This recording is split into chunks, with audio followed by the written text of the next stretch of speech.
Good morning friends, मैं यार Tiwari class में आपका स्वागत करता हूं। मैं आपको स्टोक्स थ्योरम का एक इंपॉर्टेंट न्यूमेरिकल कराने वाला हूं। बहुत इंपॉर्टेंट न्यूमेरिकल है। मैं आपको बहुत आसानी से बताऊंगा कि मैं स्टोक्स थ्योरम को कैसे सॉल्व करना है।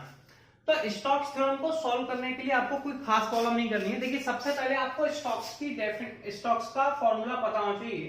तो मैं आपको बताता हूं कि स्टोक्स थ्योरम होती क्या है। जैसा कि हमने पढ़ा हुआ था कि स्टोक्स में फॉर्मूला मैं आपको पहले पढ़ा चुका हूं, integral of F vector into DR vector equal to double integral of curl F vector dot N cap DS. ये स्टोक्स थ्योरम का फॉर्मूला होता है। स्टोक्स में दो टाइप से न्यूमेरिकल बनते हैं, एक होता है इवैल्यूएट, एक होता है वेरीफाई। यहां पे लिखा हुआ है इवैल्यूएट। इवैल्यूएट यानी कि वैल्यू ज्ञात करनी है केवल। वेरीफाई माने एलएचएस आरएचएस के बराबर है। अगर वेरीफाई करना है तो केवल आरएचएस को सॉल्व कीजिए, आसान पड़ेगा। ठीक है, वेरीफाई में एलएचएस और आरएचएस दोनों को प्रूफ करना होता है। अब मैं आपको बताता हूं कि स्टोक्स सॉल्व कैसे। जैसे मुझे आरएचएस को सॉल्व करना है। आरएचएस में हम क्या देख रहे हैं कि हमारे पास कौन कौन सी वैल्यू है। एक है कर्ल एफ वेक्टर, एक है एन कैप और एक है DS.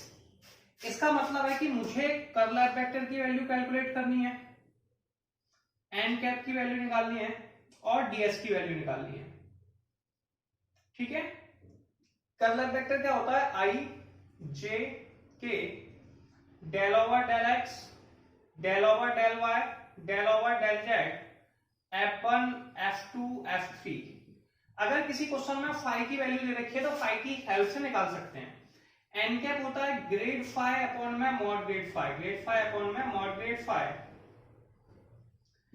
Modulus of grad phi. Ds, अगर हमारे पास कोई प्लान नहीं होता तो हम इसे एक्स वाई प्लान मान के चलते हैं, तो डीएस बराबर आ जाता है डीएक्स डी वाई इंटू में एन कैप इंटू में के कैप। इसे एक्स वाई प्लान लेट करके चलते हैं। तो कर्ल एफ वेक्टर निकालेंगे, एन कैप निकालेंगे, डीएस। अब एक सिंपल सा टारगेट बचेगा, ये लिमिट। सिंपल है, तो हमें लिमिट भी कैलकुलेट करनी है। अब सबसे पहले इसे निकालने के लिए तो मैं पहले क्या करता हूं, डीएस और एन कैप को छोड़कर कर्ल एफ वेक्टर की वैल्यू कैलकुलेट करता हूं। तो इसे मैं लिख दूंगा I J K del over del X del over del Y del over del Z. ये F1 है, x प्लस वाई। F2 का मान है 2x माइनस के जेड, F3 का z प्लस वाई। ये तीनों वैल्यू है। ट्राइंगल्स में कोई खास प्रॉब्लम नहीं है। पहले कर्ल एफ वेक्टर लिखा I J K del over del X del over del Y del over del Z x plus Y 2x minus Z z plus Y. कोई खास प्रॉब्लम नहीं है। पहली वैल्यू का प्लस का साइन, दूसरे पे माइनस, तीसरे पे प्लस। कैसे सॉल्व करना है, प्लस माइनस प्लस। ठीक है, चलिए लिखते हैं। पहले हम लगाएंगे आई। जब आई को लेते हैं तो आई के सामने वाली रो कॉलम को छुपा दीजिए। क्या दिख रहा है, del upon del Y del upon del z upon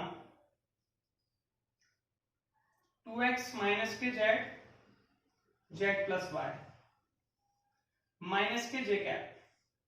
फिर जस्ट इसके सामने वाली रो कॉलम को छुपा दीजिए।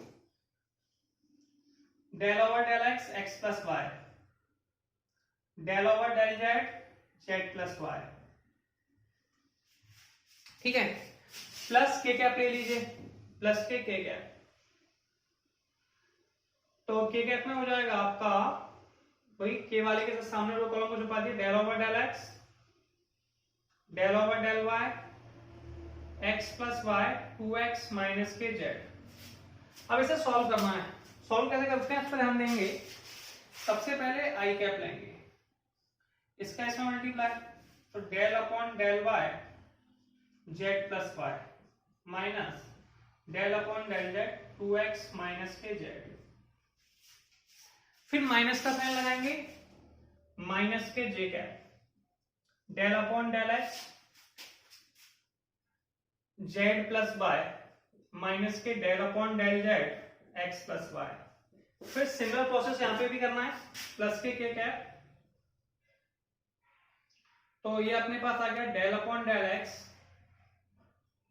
2x माइनस के z del upon del Y x plus k Y.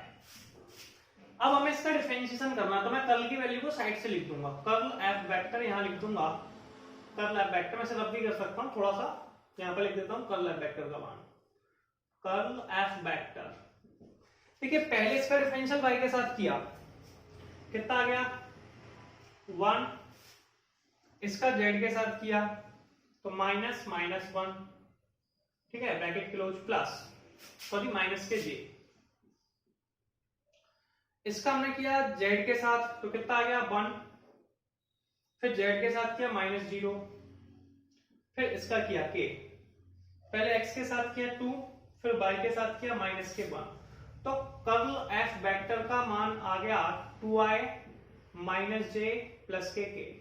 ये कर्ल एफ वेक्टर की वैल्यू निकाल ली। स्टॉक थ्योरम्स में हमें कर्ल एफ वेक्टर निकालना था, एन कैप निकालना था, ds निकालना था, सबसे पहले कर्ल एफ वेक्टर निकाल लिया। मेरे ख्याल से आपको कर्ल एफ वेक्टर की वैल्यू में कोई खास प्रॉब्लम नहीं होनी चाहिए, ठीक है, सही किया मैंने एकदम। एक बार फिर से देख लेते हैं, इसका डिफरेंशिएशन z के साथ 1 आ गया और सही तो है, सॉरी सॉरी सॉरी सॉरी, एक थोड़ी सी मिस्टेक है इसमें।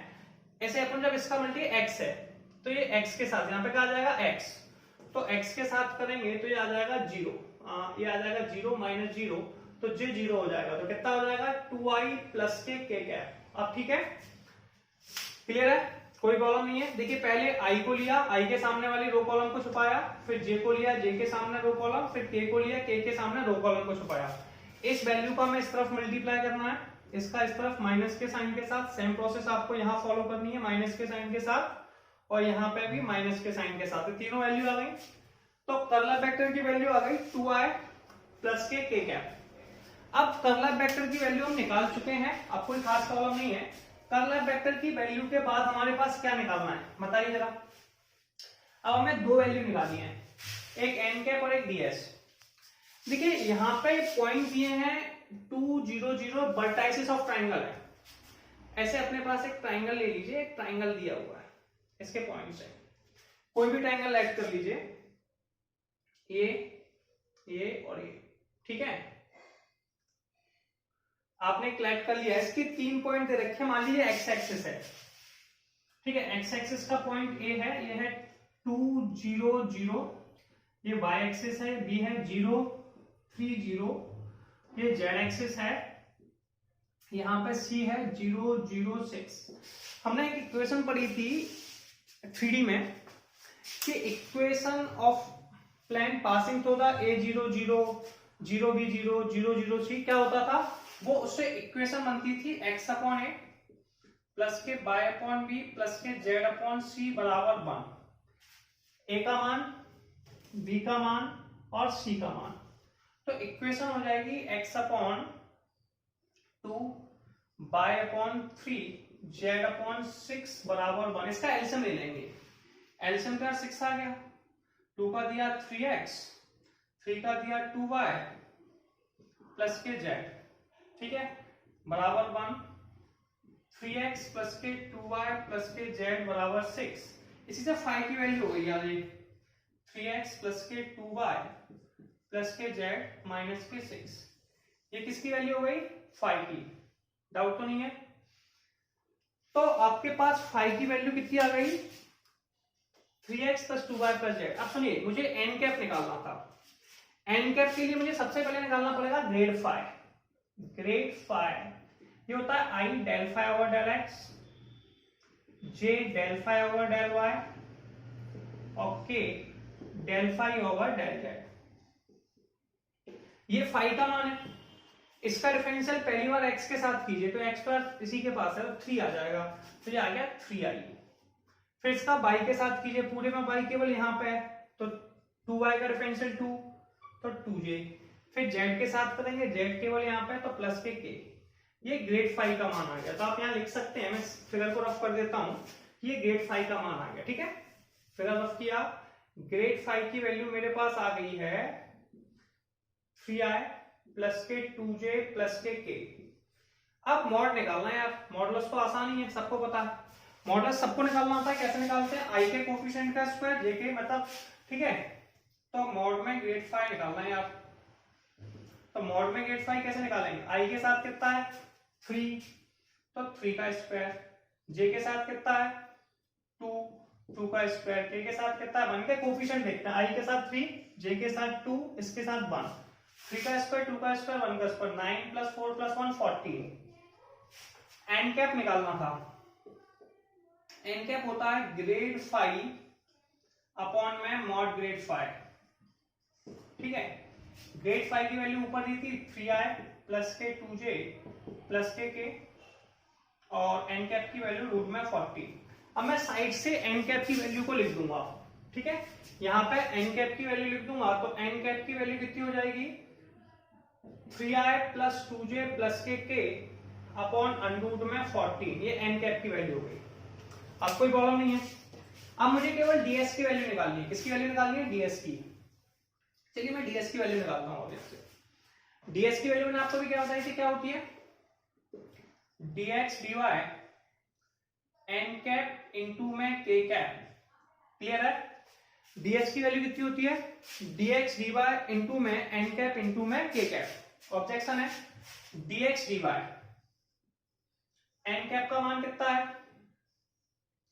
3i + k 2j + k upon √40। k cap है, अपने को पता है k का मल्टीप्लाई k में होता है, तो ये आ जाएगा dx dy 1/√40। √40 ऊपर चला गया, जैसे ही √40 ऊपर गया तो ds का मान आ गया 14 dx dy। अब हमारा जो काम था स्टोक्स थ्योरम में, वो काम क्या क्या था, कर्ल वेक्टर निकाल लिया, एन कैप निकाल लिया, ds निकाल लिया। लिमिट है उसकी 12वें भाग में बात करेंगे, ठीक है। तो सबसे पहले आपको ये लेके चलना है, फिर मैं आपको आगे कराता हूं। स्क्रीनशॉट लीजिए जल्दी से। तो आप लोगों ने स्क्रीनशॉट ले लिया, अब कोई प्रॉब्लम नहीं है। अब स्क्रीनशॉट लेने के बाद अब आपको थोड़ी सी हेल्प लेनी है, वो देखते हैं। इसका मान आप लिख लेंगे, एफ वेक्टर का ऊपर लिया है, कोई प्रॉब्लम नहीं है। मैं इसे कर्ल एफ वेक्टर को सॉल्व करता हूं। कर्ल एफ वेक्टर का मान कितना है 2i + k। एन कैप का मान कितना है 3i + k 2j + k upon √14। ds का मान कितना है √14 dx dy। Curl F vector का मान ये रहा, एन कैप का मान ये रहा, ds का मान ये रहा। √14 से √14 कट गया।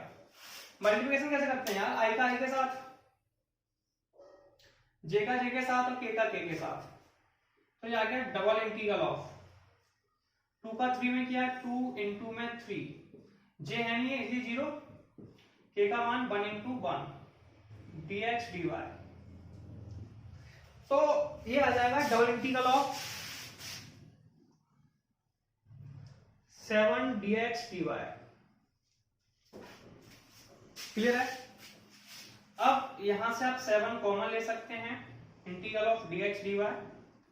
इसकी एक अच्छी बात बताता हूं मैं आपको, ऐसा आप इसे लिमिट कैलकुलेट करके भी कर सकते हो, डायरेक्ट भी कर सकते हैं। जैसे कि ये अभी जो मैंने फिगर बनाया था वो ट्राइंगल था।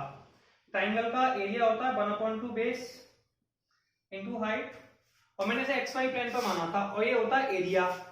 तो एरिया क्या होता है 1/2, बेस कितना था, पहली वैल्यू का बेस हो गया 2, हाइट हो गई 3, तो 2 इंटू में 3, 2 से 3 कट गया 21, आंसर हो गया। सिंपल है। या फिर आप लिमिट कैलकुलेट करके भी कर सकते हैं। तो आंसर कितना आ गया आपका √ में 21, क्योंकि double integral of dx dy हम इंटीग्रल में पढ़ के आए, एरिया होता है, ठीक है। कांस्टेंट वैल्यू तो कोई प्रॉब्लम ही नहीं है। अब एरिया मतलब ट्राइंगल का है, तो xy प्लेन पे मानना है, तो 1/2 2 इंटू 3, ठीक है। तो एरिया हो गया, क्लियर, कैलकुलेट कर लें, आंसर कंप्लीट।